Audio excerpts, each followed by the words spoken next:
السلام عليكم حبيباتي متتبعاتي. اليوم راح نعطيكم فكرة وفقط لبعض المناسبات ولا العرضات ولا كذلك حتى لرمضان. راح الوردافر نعرفوها كامل، كنت حطيتها لكم من قبل عدة مرات. راح نديروها فقط في هذا الكؤوس. اكيد تختاري الاشكال اللي بغيتي والحجم اللي بغيتي، راهم يتباعوا عند مستلزمات الحلويات. واش فيها هذا الولدافر تاعنا؟ عندنا جزر او المعروفه عندنا بالسناريه، بعد ما قصيتها نقيتها قصيتها شويه مربعات صغار، فورتها بشويه ملح فلفل الكحل، ومن بعد ما بردت تماما درت لها لاصوص فينيغرات اللي متكونه من زيت زيتون وخل وقطرات من القرص والثوم والكمون. اما بالنسبه للشمندر اللي هو البيتراف، بعد ما طيبته في لاكوكوت خليته برد، قطعته حتى هو مكعبات جد صغيره، درت له الملح، لاصوص فينيغرات دائما اللي هي زيت عاديه وخل وقليل من الثوم. عندي كذلك الارز. لهنايا الرز درت النوعيه المليحه خاصه للسلطه، دائما ننصح انكم ديروا النوعيه المليحه هذه. درت بسمتي، بعد ما شللتها مليح درت كيله ب3 كيلات ماء، حطيتهم في النار ناقصه بشويه ملح ومغرف زبده. كي طاب عاود شللته وخليته يبطر نهار كامل ولا في الليل للصباح تاع السلطه باش يكون ناشف تماما من الماء. اما بالنسبه لهذا النوع من المعكرونه او المقارونه هذه تاع لي بابيون، واش درت لها؟ حطيتها تفور، درت لها شويه زيت فارت 2 تفويرات، من بعد حطيتها غلات مده 3 دقائق. علاه؟ باش ما تروحليش لا فورم تاعها. انا الديكور برك يعني تقدري تستغناي عليها، انا سميت لك الاشياء وانتيا تحبي واش ديري واش تنقصي. عندنا لهنا الطون بالنسبه للارز، وعندي لهنايا مايز، وعندي كذلك مايونيز خدمتها في الدار وتلقاو الرابط تاعها.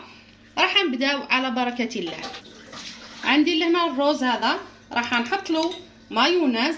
لهنا راني ما حطيت له، عندي لهنا قلنا الروز هذاك واش راح ندير له؟ درت له لاصوص فينيغرات، زدت له لهنايا مايونيز، وراح نضيف له لهنايا حبه تاع طون. لهنايا باش نشري تاع الزيت غلطت جبت تاع الطماطم، لا علينا، انا بغيته يبقى ابيض، ما زدت له حتى اضافه يعني جلبانه ولا بغيته يكون بيض. هاو الارز تاعنا. الان واش راح نديرو؟ راح نبداو بالبيتراف او الشمندر. علاه؟ باش ما يطلقناش لا كولار هذيك تاعو على جميع المكونات. نحطوه هو اولا، بسم الله.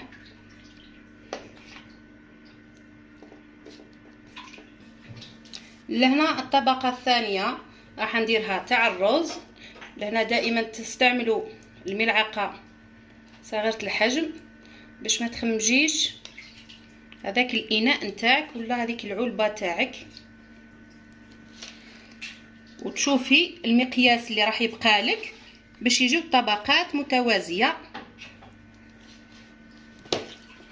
لهنا راح نضيف الجزر، يكون كلش تاعك متبل من قبل وما يقطرش بلا صوص فينيغرات هذيك باش ما تطلقلكش على بعضها حتى دقيقه التقديم، باش تعاودي تجيبي القرعه تاع لاصوص تاعك وتعاودي تصبي من الفوق. ولهنا الطبقه الاخيره انا اخترت اني ندير هذا لي بابيون، لكن الاختيار يعني كل اخت واش تحب دير زيتون اخضر. انا بما انها كميه كبيره ما درت زيتون اخضر. ولهنا في الاخير انا اخترت اني نحط هذا المايز. نشوفوها في صحن التقديم باذن الله.